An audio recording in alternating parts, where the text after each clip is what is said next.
नमस्कार साथियों, welcome to नाम नॉलेज हब। कैसे हैं आप लोग? आशा करते हैं अच्छे होंगे और आप सभी की तैयारी शानदार तरीके से चल रही होगी। आज की इस वीडियो में हम लोग साथियों काफ़ी ही इम्पोर्टेंट टॉपिक की चर्चा करने वाले हैं। आज तक के इतिहास में ऐसा कभी नहीं हुआ कि बिहार दरोगा में इस टॉपिक से प्रश्न ना पूछा जाए। इस टॉपिक से आपके एग्जाम में 2 प्रश्न निश्चित ही पूछे जाएंगे, तो इन दोनों प्रश्नों की तैयारी हम लोग सिंगल वीडियो में कंप्लीट करने वाले हैं। इस वीडियो में हम लोग साथियों विश्व इतिहास संपूर्ण कंप्लीट कर देंगे। सोचे थे इस वीडियो को 2 पार्ट में लाया जाए, लेकिन सिंगल पार्ट में आपको करवाया जाएगा ताकि अन्य वीडियो में हम लोग अन्य चीज़ों को सीख सके। तो वीडियो को शुरू से लेकर अंत तक ज़रूर देखिएगा। एक एक डाउट आपके क्लियर होने वाले हैं और कोई भी प्रश्न अगर विश्व इतिहास से पूछा जाएगा तो आप आसानी से उसका उत्तर दे पाएंगे। प्रीवियस अभी तक जितने भी वीडियो करवाए गए हैं, आपने उस वीडियो को नहीं देखा है तो जाकर ज़रूर देख लें। प्लेलिस्ट बना होगा बिहार दरोगा सुपर फास्ट रिवीजन के नाम से। पार्ट 1, पार्ट 2, पार्ट 3 सभी आपको दर्शाए गए हैं। सभी को एक तरफ से आप देख लीजिएगा। तो इस वीडियो में हम लोग साथियों विश्व इतिहास संपूर्ण कंप्लीट करने वाले हैं। तो चलिए बिना किसी देरी के इस वीडियो की शुरुआत करते हैं। चैनल पे पहली बार आए हैं, चैनल को सब्सक्राइब कर दें। वीडियो अच्छा लगेगा, कंटेंट अच्छा लगेगा, वीडियो को लाइक कर दोस्तों और ग्रुप में इसे सेशन के एंड होने के बाद शेयर जरूर कर दीजिएगा। शुरू करते हैं। सबसे पहले अगर विश्व इतिहास की बात करें तो विश्व इतिहास की जो शुरुआत है वो पुनर्जागरण से की जाती है। पुनर्जागरण के बारे में कभी कभी पूछा जाता है कि पुनर्जागरण मतलब होता क्या है। पुनर्जागरण मतलब होता है कि पुरानी व्यवस्था को छोड़कर नई रीति रिवाज को अपनाना को हम लोग पुनर्जागरण यानी फिर से जागरण की संज्ञा देते हैं। पुनर्जागरण शब्द जो है वो फ्रांसीसी भाषा रेनेसा से बना है, जिसका अर्थ होता है दोबारा जाग उठना। याद रखना है क्या होता है, दोबारा जाग उठना। पुनर्जागरण की जो शुरुआत है कभी कभी पूछा जाता है कहाँ से हुई, तो पुनर्जागरण की शुरुआत फ्लोरेंस जो है इटली के शहर, वहाँ से पुनर्जागरण की शुरुआत देखने को मिलती है। और इटली के जो महान कवि हैं दांते, उन्हें पुनर्जागरण का अग्रदूत भी माना जाता है। इन्होंने इटली की बोलचाल भाषा में टस्कन में, याद रखना है, डिवाइन कॉमेडी की भी रचना की थी। पूछा जाता है कि डिवाइन कॉमेडी की रचना किसने की थी, तो याद रखना है दांते ने की थी। किस भाषा में की थी, तो वहाँ की बोलचाल भाषा है टस्कन, वही भाषा में की गई थी। और दांते को पुनर्जागरण का अग्रदूत भी माना जाता है। आशा करते हैं समझ गए होंगे। और इटली के एक निवासी हैं पेट्रोक, उन्हें मानववाद का संस्थापक माना जाता है। एक एक लाइन से साथियों एग्जाम में प्रश्न पूछे जाते हैं। जैसे पूछा जाएगा कि मानववाद का संस्थापक किसे माना जाता है, तो याद रखना है पेट्रोक को मानववाद का संस्थापक माना जाता है।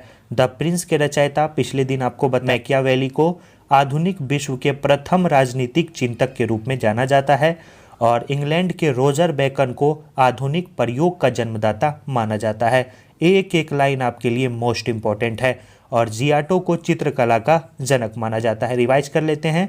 दांते को पुनर्जागरण का अग्रदूत माना जाता है, पेट्रोक को मानववाद का संस्थापक माना जाता है, मैकियावेली को आधुनिक विश्व के प्रथम राजनीतिक चिंतक के रूप में जानते हैं, और रोजर बेकन को हम लोग आधुनिक प्रयोग का जन्मदाता के रूप में जानते हैं, और जियाटो को हम लोग चित्रकला के जनक के रूप में जानते हैं।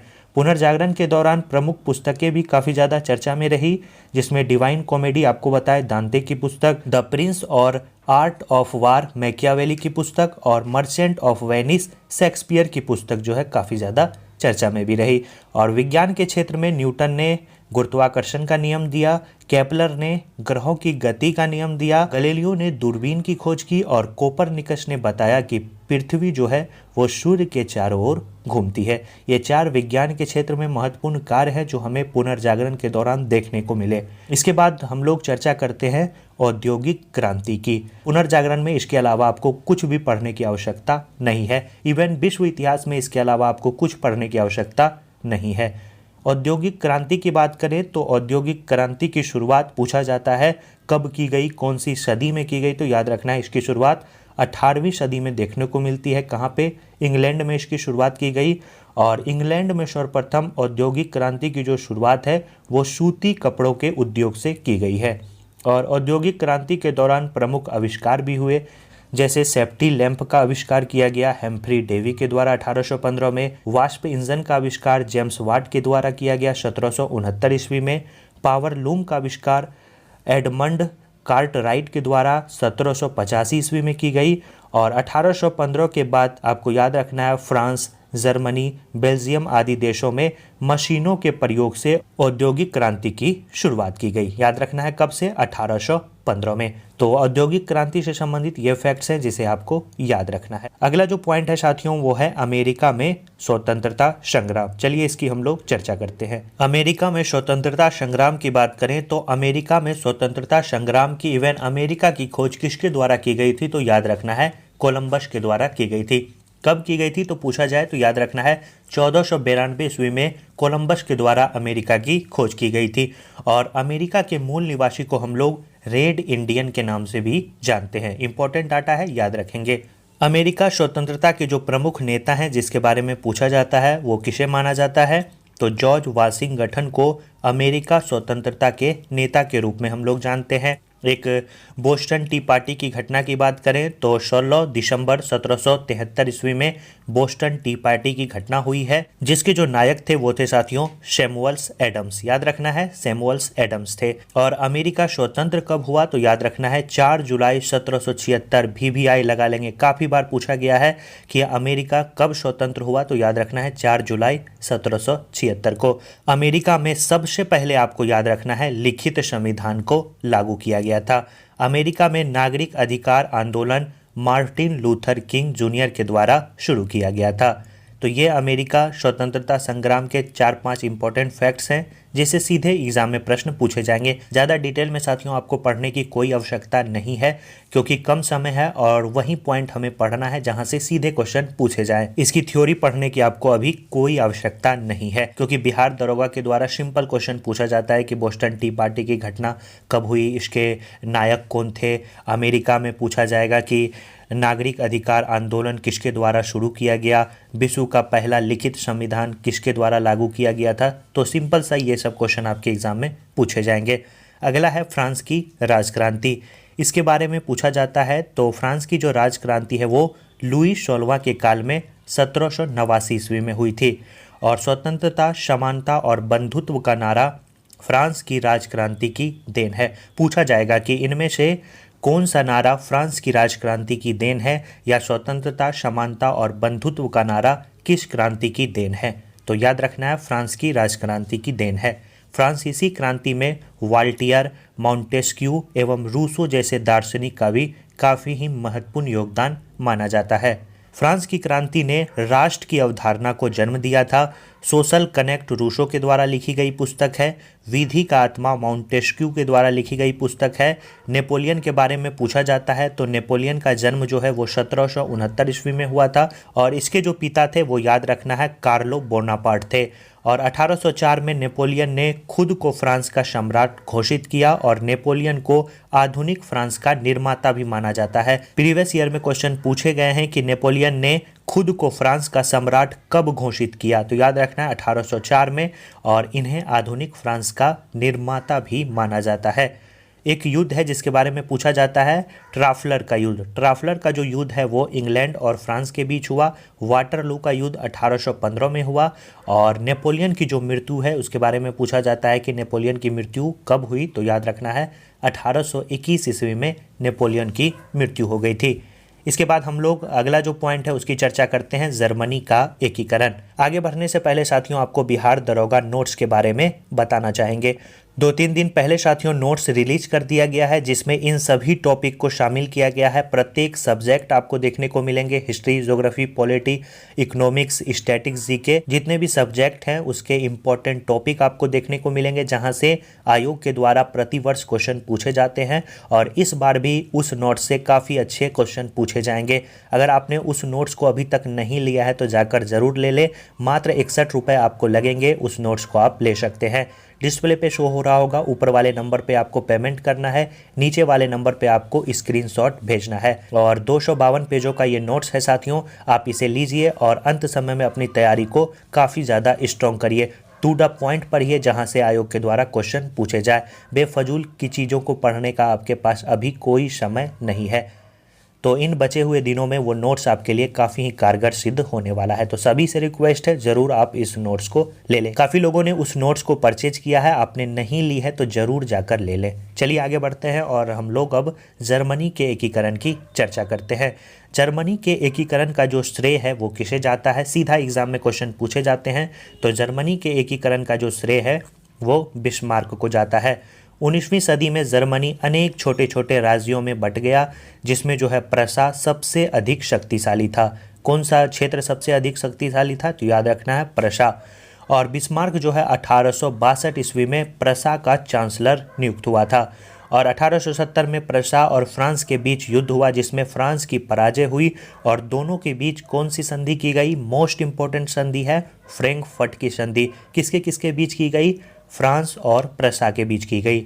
बिस्मार्क ने जो है आपको याद रखना है रक्त एवं लोह की नीति का अनुसरण करते हुए जर्मनी का एकीकरण किया। पूछा जाएगा कि जर्मनी का एकीकरण किसने किया, तो बिस्मार्क ने किया। एक व्यक्ति हैं विलियम प्रथम, उन्होंने बिस्मार्क को बाजीगर भी कहा है। याद रखना है क्या कहा है, बाजीगर। तो जर्मनी के एकीकरण से संबंधित ये फैक्ट्स 3-4 पॉइंट हैं जिसे आपको याद रखना है। अब हम लोग चर्चा करते हैं इटली का एकीकरण। इटली के एकीकरण का श्रेय किसे जाता है, तो जोसेफ मेज़नी को जाता है। इसने जो है यंग इटली नामक एक संस्था की स्थापना की थी। और एक है साथियों मेज़नी, उन्होंने कहा था कि समाज में अगर क्रांति लानी है तो शासन जो है युवाओं को सौंप दे। सीधा स्टेटमेंट पूछा जाएगा कि किसने कहा था कि अगर समाज में क्रांति लानी है तो शासन जो है वो युवाओं को सौंप देना चाहिए। तो याद रखना है मेज़नी ने कहा था। अगला पॉइंट है कि काउंट दी काबूर ने 1854 में क्रीमिया युद्ध में भाग लेकर इटली की समस्या को जो है पूरे वर्ल्ड लेवल पे यानी अंतर्राष्ट्रीय कर दिया।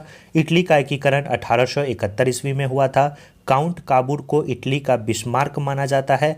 गेरिबोल्डी को इटली के एकीकरण का तलवार कहा जाता है। फ्लोरेंस नाइटिंगेल का जो संबंध है वो क्रीमिया युद्ध से है। फ्लोरेंस नाइटिंगेल को लेडी विद द लैंप भी कहा जाता है। तो ये 4 पॉइंट हैं, इंपॉर्टेंट है, याद रखेंगे। काउंट काबूर को क्या कहा जाता है, इटली का बिस्मार्क, और गैरीबोल्डी को इटली के एकीकरण का तलवार कहा जाता है। आशा करते हैं समझ रहे होंगे। अब हम लोग चर्चा करते हैं रूस की क्रांति। रूस की क्रांति की जो शुरुआत है वो 1917 में हुई और इसका जो तत्कालीन कारण माना जाता है वो माना जाता है प्रथम विश्व युद्ध में रूस की हार जो है वो रूस की क्रांति का तत्कालीन कारण है। रूसी क्रांति का जनक लेनिन को माना जाता है। इसका जन्म 22 अप्रैल 1870 में हुआ था और इन्हीं के नेतृत्व में हुई क्रांति के बाद 1922 में सोवियत संघ का गठन हुआ था। 21 जनवरी 1924 में लेनिन की मृत्यु हो गई और लेनिन का उत्तराधिकारी बना स्टालिन। याद रखना है लेनिन का उत्तराधिकारी कौन बना, स्टालिन बना। आगे चलकर रूस में साम्यवाद की स्थापना हुई। पूछा जाएगा कि रूस में साम्यवाद की स्थापना कब हुई, तो 1898 ईस्वी में रूस में साम्यवाद की स्थापना हुई।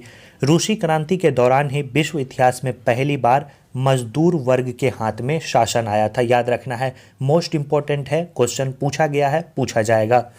साम्यवाद शासन का पहला प्रयोग रूस में ही हुआ था और साम्यवाद घोषणा पत्र के जो लेखक हैं वो कार्ल मार्क्स को माना जाता है।